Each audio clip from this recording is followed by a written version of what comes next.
आज हूँ सन्थ कवि भीम भोईंकर श्राद्ध दिवस।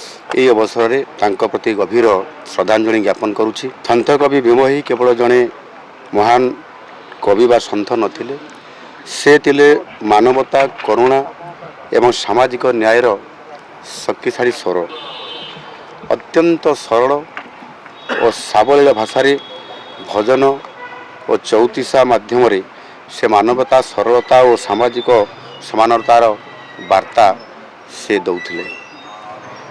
से दिव्यांग थिले सत, देखि पारु नथिले, किंतु तांको देखैबा रास्ता, तांको मुख निसृत बाणी आज कोटि कोटि लोकंकु आज मार्गदर्शन प्रदान करुअछि।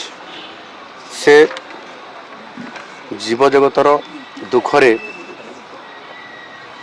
अत्यंत दुखी होई से कहिथिले, प्राणी को आरत दुख अप्रमुत देखु देखु केबा सहु, मजीवन पछे नरके पड़ी थाऊ, जगत उद्धार हो।